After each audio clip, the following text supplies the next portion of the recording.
Here we go.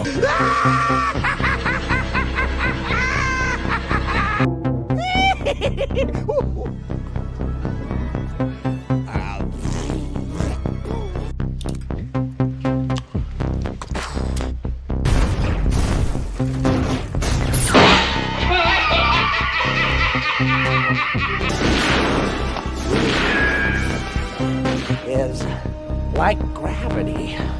All it takes is a little push.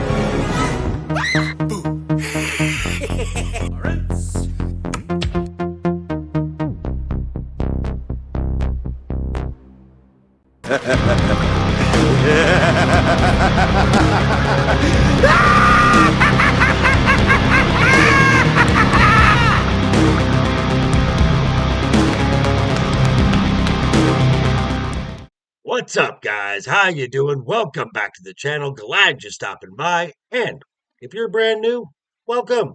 Grab a seat. Stay a while. But hey, do me a couple favors first. Go down and hit that subscribe button. Then go next door, ring that bell. Make sure it says all so you know when the next video pops up. Hit that like button. And before you head out, drop a comment. If you're of the over 700, almost 750 regulars here, welcome back for another round. I ask that you also hit that like button. And before you leave, drop a comment, because YouTube does love those comments. And of course, share this video out on all social media.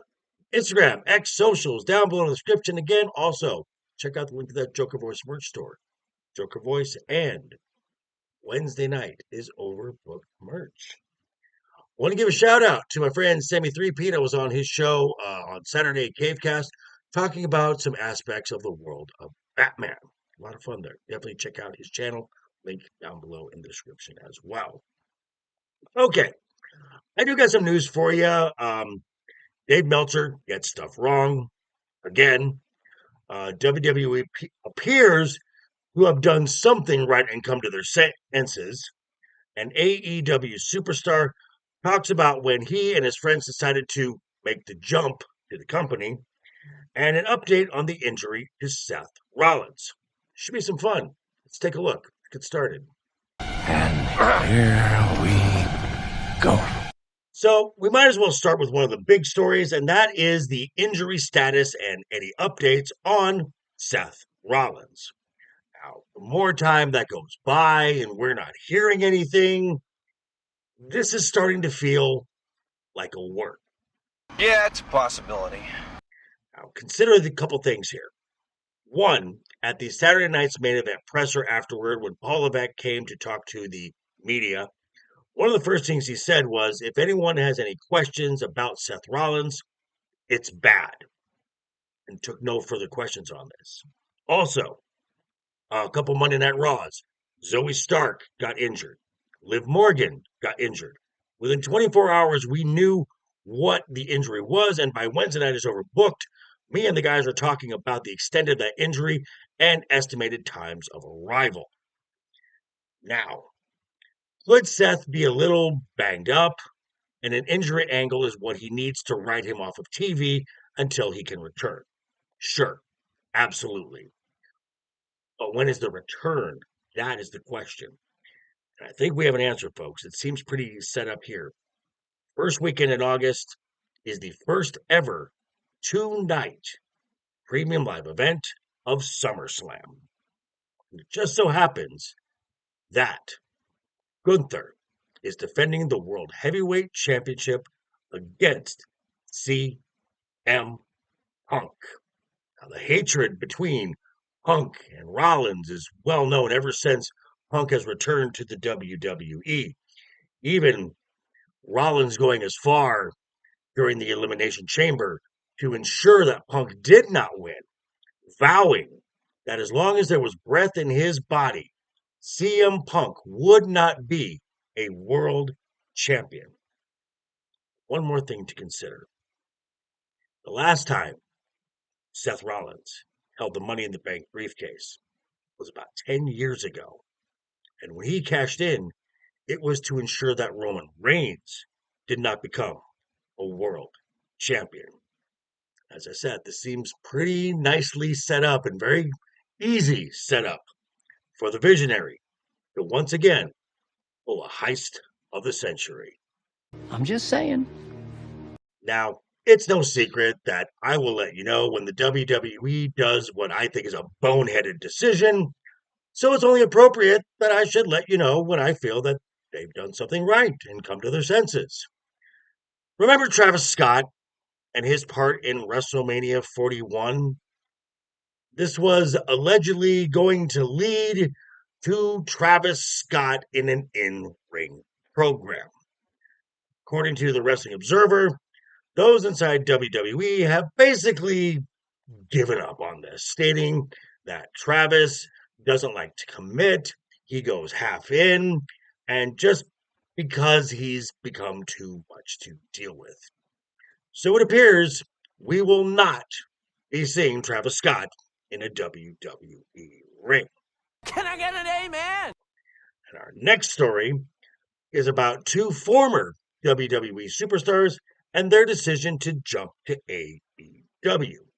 Now, in an interview with the Chicago Sun-Times, MVP recalls when he told Bobby Lashley, quote, "We need to get out of here," end quote. Now, at their time, the group they were in was the Pride, was him, Bobby Lashley, and the Street Profits, but they had a group before that called the Hurt Business. Bobby Lashley, Shelton Benjamin, MVP, and Cedric Alexander.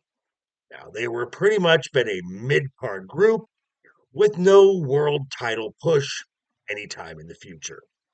So MVP, told Lashley, let's not resign and let's go across the street to AEW because our story isn't finished. So they went to the AEW for some creative freedom, maybe a little creative control. Well, it's working out great for them over there because presently in AEW, the Hurt Syndicate is in a mid card act as the tag team champions in a nothing division with no world title push in the foreseeable future.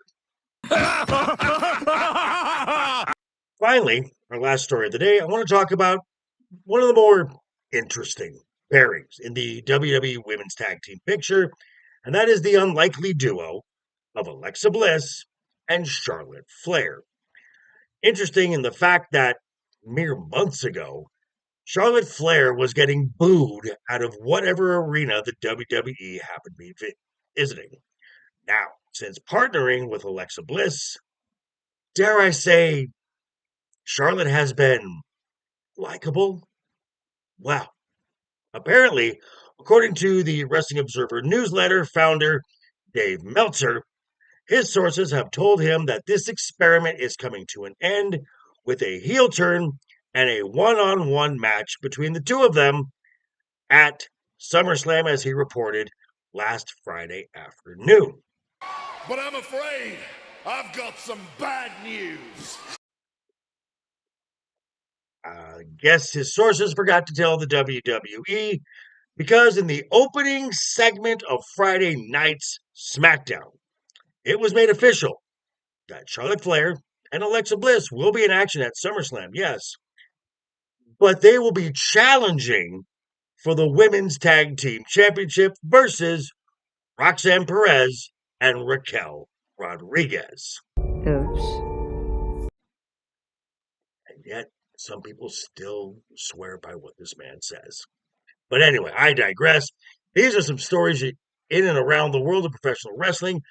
Also, be sure, tune in 6 p.m. Pacific right here, this channel, as me and the guys will be talking about some of this, the road to SummerSlam, and a whole lot more. Of course, I'm talking about Wednesday night is overbooked.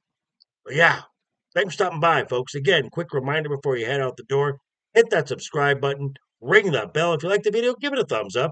If you didn't like the video, hey, thanks for sticking around this long. I appreciate it. And I'll see you folks all very soon. Hope you had a great weekend. Have a wonderful week ahead of you. Always have fun. Keep talking. Keep smiling. And until next time.